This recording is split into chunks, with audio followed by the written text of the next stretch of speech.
ñi déglu ma bu baax ndax dama bëgg nekk seen avocat fii tey le débat sur la parité revient très régulièrement à l'Assemblée nationale. Certains députés ayant tendance à soutenir que le président de l'Assemblée nationale ne doit pas être pris en compte pour ce qui est de la parité. Selon les arguments souvent avancés, c'est qu'il est élu séparément des autres membres du bureau et pour toute la législature. Cette interprétation qui voudrait écarter le chef de l'institution de l'application de la parité est balayée constamment par la jurisprudence sénégalaise.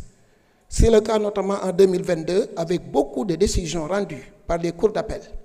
La Cour d'appel de Dakar a annulé toutes les élections dans lesquelles un maire homme n'avait pas une première adjointe. Voir les arrêts numéro 29, 30, 31, 32, 33, 34, 35, 36 et 37 du 19 avril 2022. Également la Cour d'appel de Dakar, qui avait fait une mauvaise interprétation de cette loi,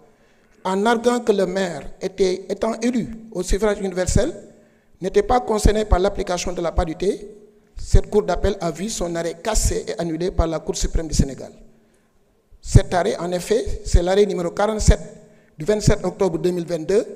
Cheikh Biteye et autres, contre le maire de Fatick, la chambre administrative de la Cour suprême, a déclaré que le maire, étant le premier membre du bureau municipal, comme le président de l'Assemblée nationale, est soumis à l'exigence de la parité absolue et que même son élection au suffrage universel ne saurait constituer un obstacle à l'application de la parité. Or, l'article 2 du décret 2011-819 du 16 juin 2011 portant application de la loi instituant la parité absolue homme-femme, ce décret qui porte application de la loi classe l'Assemblée nationale au même titre que les conseils municipaux parmi les institutions totalement ou partiellement électives dont le bureau et les commissions doivent être composés de manière absolument paritaire. Donc je crois que c'est une jurisprudence explicite. L'Assemblée nationale en tant qu'institution chargée du vote des lois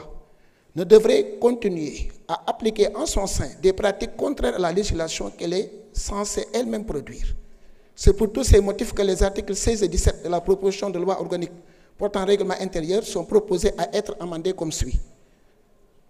Je crois que j'ai encore le temps. Article 16.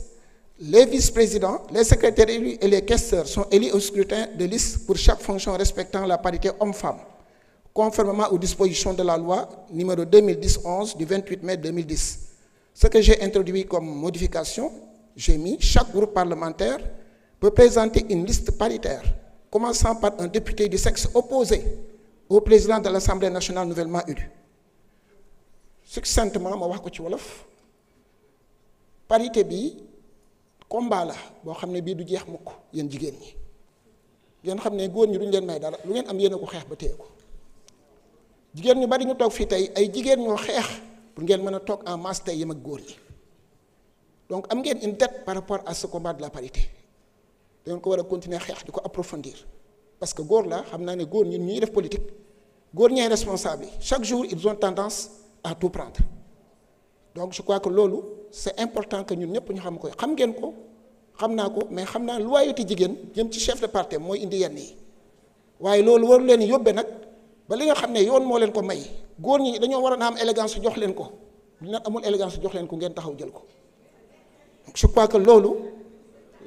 tey règlement intérieur bi ni ñu ko tëggee bu ñu falee président ba pare liste bi ñuy falee yeneen membre bureau yi liste boobu dañoo laisser librement mën nga tàmbalee góor jigéen de sorte que président bu jàllee premier vice président bi mën day nekk góor comme actuellement le cas donc ñun ñu proposé ne séparer nañu élection yi président bi mën na nekk góor mën na nekk jigéen mais bu ñuy fal bureau bi kañu nekk ca tête de liste ba ndax sexe am wata nekk même sexe que président bi ñu fal ba pare pour que bureau bi bu paree ñu ne góor jigéen wala jigéen góor ba mat sëkk lii mooy proposition de loi bi règlement intérieur bi ni ñu ko tëggee bu ñu ko bàyyee nii ñun comprendre nañ ko déggoo nañ ci maa ngi saluer le fait que ñu def règlement intérieur ñun ñëpp ñu juboo ci mais dañuy légiférer pour l'avenir déggoo bi am tey ci consensus bi am mais du wéy te xam ngeen ne problème bi posé woon na fi coow lu rëy au début de notre mandat donc le problème va demeurer et va rester même bu dee suñ mandature bi suñ législature bi yeneen législature bu ñu ñëwee ça va rester un problème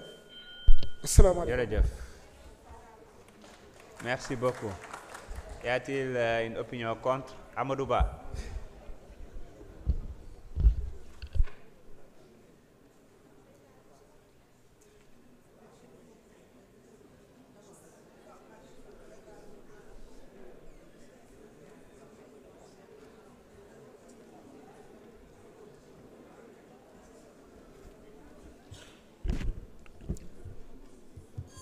asalaamaaleykum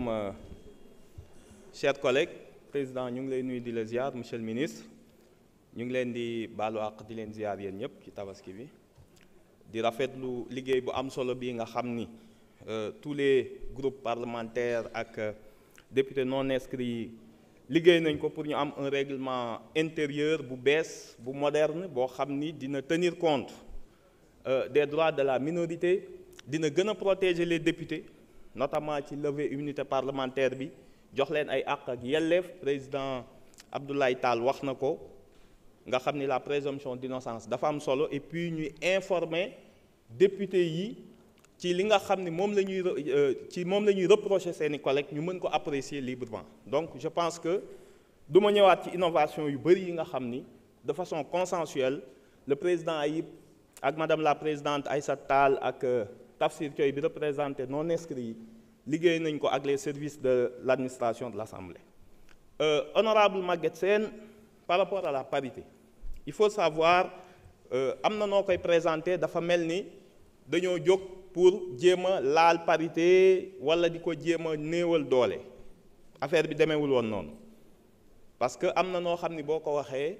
dafay mel ni alors que dañoo bëgg a promouvoir encore une fois le rôle plus important des femmes dans toutes les institutions kooku c'est le but seulement boo fàttali ko loi parité 2010 la woon le problème qu'on a c'est que chaque fois qu'on vote une loi on vote après des modifications ci d'autres textes après duñu leen adapté